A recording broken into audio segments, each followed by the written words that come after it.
And there's a story that's been floating around out there for a long time, Blunty, and I have not touched on it because a lot of times my first reaction to drama, believe it or not, is just to say, we don't need to amplify this.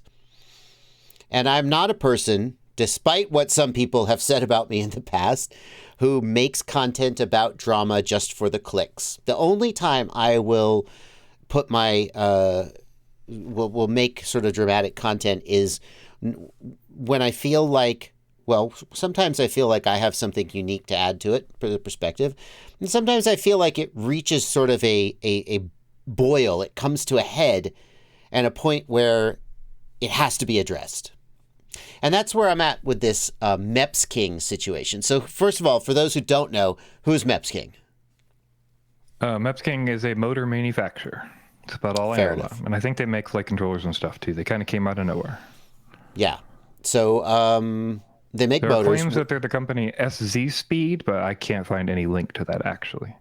And it's very difficult to know for sure because these Chinese companies, they come out of nowhere. Sometimes it's like the same guy that started another company, but kind of nobody, at least over here in the West, nobody's really aware a lot of times of who these guys are. And so chances that it's just a out of the blue company are probably small, but who knows? We don't know their provenance. But what makes them stand out is that I started seeing people talking about the contract that they were giving to their influencers. So they were sending motors, and they were sending motors to like everybody, like all kinds of people with 1,000 subscribers, which is, I mean, that's, congratulations, you got 1,000 subscribers. That's an accomplishment, legit. But also when it comes to just here's product to review, that's a smaller number, but I see a ton of people getting them. And Darren Allett reached out to me. We will not be doxing Darren Allett today, like I did on my live stream yesterday. Oops, we have sanitized this stuff. And he showed the contract that they sent, which is pretty out there. Pretty out there. Yeah. Yeah, so basically we got that contract here, but the main thing is the terms. Mm-hmm. You know, so party A is obviously Mepsking, and party B is the person who's doing the review. Mm-hmm. And basically they say, you know, party B should follow a schedule and script arranged by Mepsking. You should provide unlisted videos and pictures to them before release. They will require modification of the video if they need to for better promotion purposes. You cannot post a video without their confirmation, reveal any information about the product before that video goes up. You cannot damage the reputation of their product. Mm-hmm. They own the rights to your video, and if you violate any terms, they will not pay you. However, in this case, it's just motors, so they're already paid out. Right. But yeah, this is not something we've ever seen in FPV, and you rarely see in any products. Asus got in a bunch of trouble for doing something like this.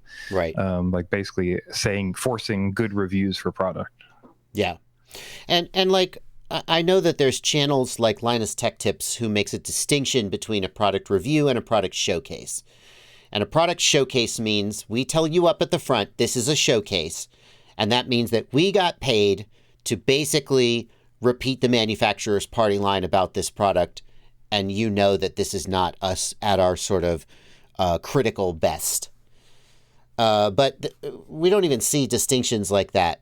It seems from the reading of these terms that Mepsking is going to, I mean, it seems like they're asking for a showcase, but in a lot of cases it's being presented as a review without the explicit disclosure of terms at the beginning. And if somebody is going to make a video and they're going to say at the beginning, hi, I am being paid to say this. I will not be saying bad things about this. If you still want to keep watching, but by all means, hey, I don't begrudge you that, you know, get your bag. But these reviews, not really reviews in any legitimate sense, assuming that Mepsking made all the reviewers sign this contract, which I think is a pretty safe assumption. Yeah, we don't know for sure, but it does seem to track that if the larger creators receive these contracts, you know, then obviously the smaller creators would have received a contract that's the same or worse to get a same or smaller amount of motors, you would assume. Now, there's a topic going on in the chat that I feel like we have to address, even though I don't think it's actually the main thrust of this story, and that is that Chris Rosser did a test of Mepsking motor, and people are questioning whether Chris Rosser can be trusted or whether he signed this contract. And Chris actually released a video talking about this, saying, "I have a standing policy that anyone who sends me a motor, I will test it, and I will publish the results." And he explicitly said, "I did not sign any contract. I did not. The results are what they are." So I think that I feel like I want to. Yeah. That does track, because the other thing that will come up as we go through their official statement is High FPV kind of got into it with them on social media. We're not going to go too deep into that, but they kind of went back and forth. And High says basically the same thing. He refused to do the contract, but because he has a store, they said, "Okay, we'll send you the motors anyway, so you can see if you want to stock them." Mm-hmm. So he wasn't under contract when he got those motors as well. So there's definitely ways they're sending people these without contracts. So I don't. Yeah. Also, there's no reason for Chris Rosser to get on and lie about this stuff. Oh, like, God. It makes no sense. So I think we could be pretty clear that he did not sign a contract with Mepsking. Yeah, obviously, Chris Rosser could just be lying to us all. We don't know for a fact, but realistically, what's his motivation here? People are like, "Well, did he have affiliate links? Did he?" I mean, even if he did. I mean, look at him. Look at Chris Rosser. Does he look like a dude who is going to scheme and lie and misrepresent data just to make a tiny amount of money? Or does he look like the kind of guy who will, "No, I just put it on the stand and I tested it." Like just watch his content and feel who he is as a person. And, obviously there's nothing shady about Chris's testing. There's more about Mepsking than just their sleazy reviewer contracts, though. There's their blog. Yeah, so one of the things when you go through Mepsking and try to kind of suss out what's going on is you notice that they have a blog. Oh. And they do quote unquote helpful articles. Look at this great article about this how is great to content. Do stuff. Some of it's outdated, but some of it at least tells you information, describes what you want to do, and that kind of thing. Look at this, how to choose a drone motor. Great content. So oh, man. Different articles and things that are on there. But there's two different kinds of articles on there, unfortunately. One, which we've shown so far, are essentially directly lifted articles from other websites. Yes. So now, of course, we can't verify for sure that these are lifted without the permission of the creator, but we would guess that that is the case. And you'll just see for most of these articles that it's just a direct quote. Yeah, except they've replaced anywhere they've got a different motor with a Mepsking motor. Oh, so as you said, Blunty, we don't know for sure that Mepsking didn't reach out to the author of this article and say, "Hey, can we license this article from you?" Yeah, there is no attribution. There is no attribution. Yeah. And it seems like a reasonable guess that they just... Here's another one. How to choose a drone motor. It seems like a reasonable guess that they just ripped this stuff off, right? Yeah, and for the next one, they've actually, it looks like they pulled sections from two different articles and kind of jammed them together. So we've got one LinkedIn article from a guy with some general info that they pasted, and then another article from another website that's got more details that they pasted in under that. But the other kind of article they have is if you skip down to the best FPV simulators article. Oh, we made a video like this. We did, and I fully expected to see some rip of our transcript or something here. But instead, what I found was that they seem to have generated this article with AI. That's what I'm going to guess anyway. Because if you start to read through this article and other articles on the website that have not been plagiarized, you find out that instead, they just don't make a lot of sense. So you go, okay, DRL simulator, liftoff, Velocidrone, those are all sims. Wait. Maybe they just feel those ways about it. But then we get down to Betaflight Simulator. Betaflight Simulator. Haven't you heard of that? Yeah. Also, obviously, in an FPV sim, we're also getting Real Flight, Phoenix RC, Aerosim. And you could just read through the comments about them. They're all generally the same information. Yeah. They say the same things. If they require a fee, they say they require a fee. And they've got a list of them, They literally list Betaflight Simulator download at Betaflight releases. Like they're talking about the firmware for the flight Yeah. controller. So we've got what we've got here is lazy marketing and sleazy marketing. And that left Mepsking left me with a kind of a bad taste in my mouth. But my approach until now has been that I will simply not review this product. Maybe it's a good product, I have no idea, but I'm not going to touch it because the minute I put out a review of a Mepsking motor, and you know I love reviewing motors, by the way, Blunty, you and I both, big fans of motor reviews. The minute I do that, I will immediately be tainted by this nonsense. And that was where it sat until Fly High FPV got into a giant kerfuffle with them. And as you said, Blunty, they sent him some motors because Fly High has a store, and he made some posts talking about how unimpressed he was with the motors, and then they felt the need to defend themselves. And we're not going to get into the he said, she said. I feel like that's just he said, she said drama, and there isn't really any... Everybody can go read that if they want to. But Fly High or Mepsking made a response, and I feel like their official statement is newsworthy. Go ahead. Yeah, I was just going to say the same thing. So they posted an official statement about that situation, and then some of the other comments that were kind of going around. So they described the relationship. They described the relationship with Fly High. Talked about basically they were surprised to see that he was, talking trash about their motors. He said, basically, they say, you should have contacted us instead of blasting us on social media about how bad our motors were. Like, we hope to resolve any potential differences through active communication and collaboration and continue to deliver better product experiences. We value the positive relationship. Except we have seen, except that's bullshit because we have seen a contract you do with reviewers, influencers, where you say, you will not release this video until we approve it. And we have the right to demand changes and basically read this script about how great we are in exchange for frickin' 4 motors. Give me a break. So all this nonsense about, we respect free speech and blah, blah, blah. No, there are manufacturers out there who say, look, we're going to send you a product. We hope that if you have problems, you'll come to us first. You'll give us a chance to resolve the problem and at least give us feedback and let us reply. But that's the extent where I feel like it's sort of ethical for a manufacturer to say, before you blast us on social media, at least let us know it's coming. That's courteous. Sure. But to say, we prohibit you from blasting us. Right. And then also, we have to note that they did, this is a written article typed up in a blog. And when they originally posted this, they posted Fly High's personal information on their website. Yeah, right. I'm glad. I was worried we were going to disclose it. In the original version, this stuff contained his address and phone number and everything. So they doxed him. If you scroll up, it's blurred there. Yes. Yeah. They've got it. That originally was not blurred in the original post.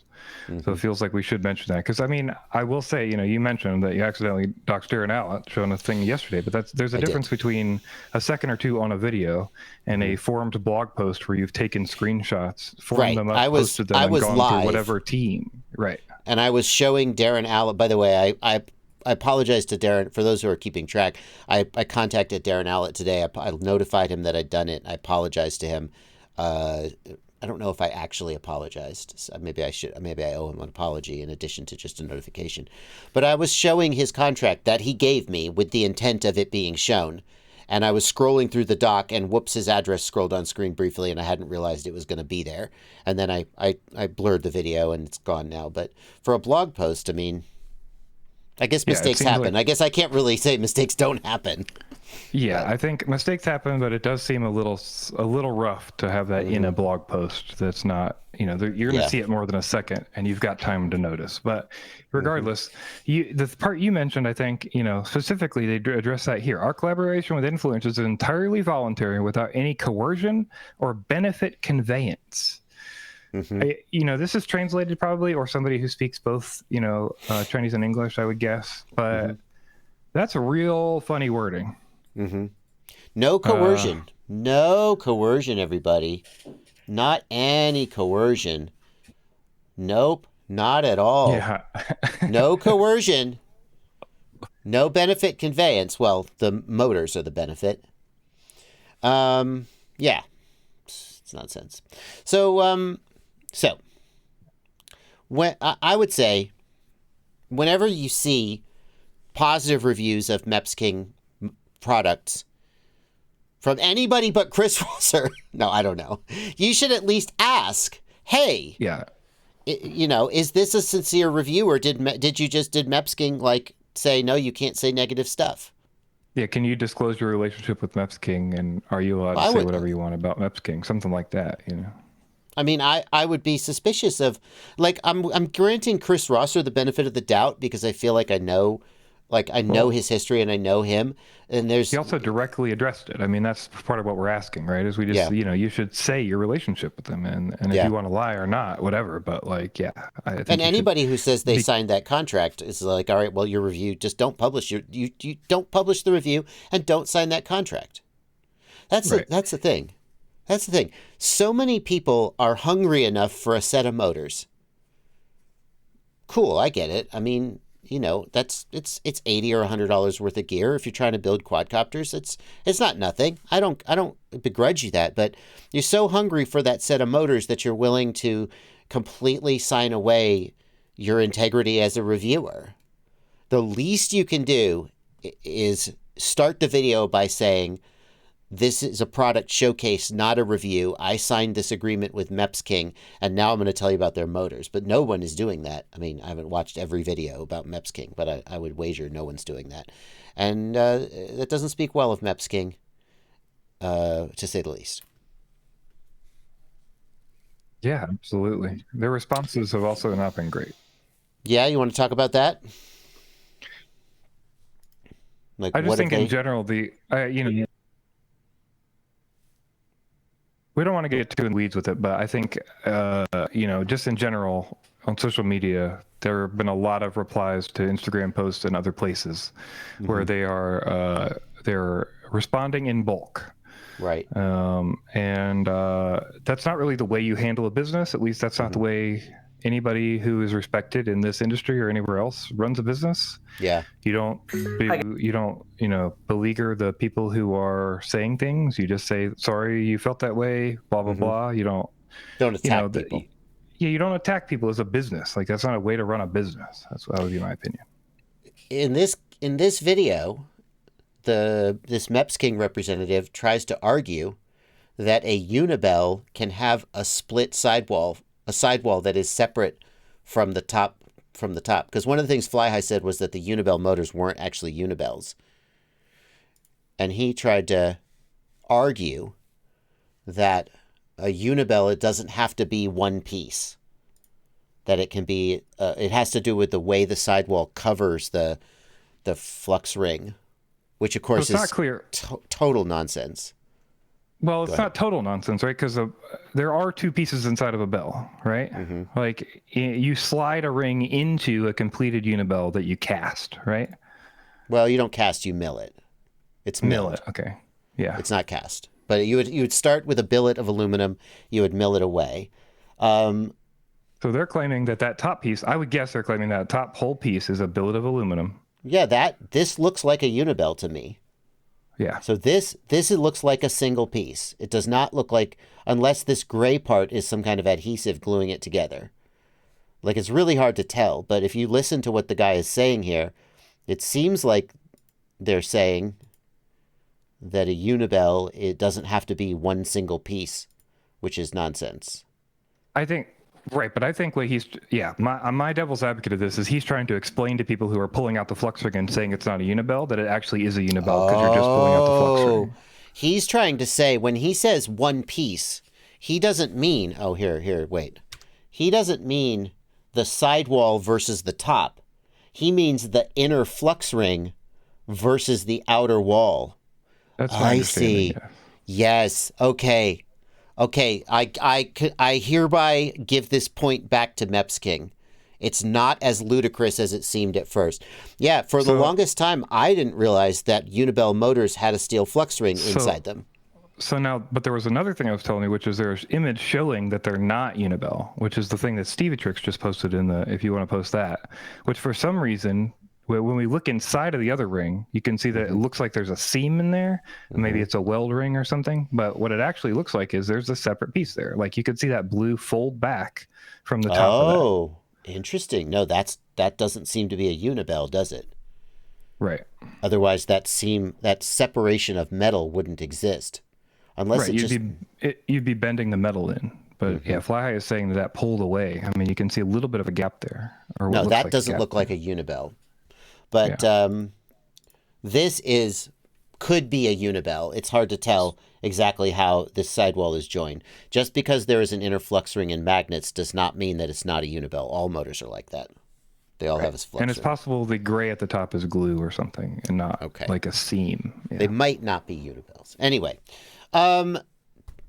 let's we've like a half hour on this one story. We've had a lot of fun with this. The takeaway for me is Mepsking, shady marketing, motors. Frankly, the other thing is I looked up the price of their motors, and their motors are like $20, $21, but they sell direct. Yeah. They sell direct. Right. They don't sell through stores. So that is a $25 or $30 motor when you add in retail margin, or it should be a $12 or $15 motor if you're selling direct. So you're paying the profit margin. They do not look like ultra premium motors just looking at them. Right. So Mepsking is cleaning up on this, and I just think you should buy different motors for various reasons. Yeah. I think they're overpriced for what they are. The company is shady. I don't know. Yeah. Yeah. Go ahead. I would say if they were good motors, I think they'd be worth buying, but I don't know that they're good enough in the way that $20 worth, right? Like there's no reason to buy a $20 motor. A $14 Emax Eco. Right. Or I can buy a $22 Zing motor. Zing. Yeah. Right, which is a spectacular motor. Yeah. Yeah. Okay. Don't buy Mepsking motors that's my takeaway. Yeah.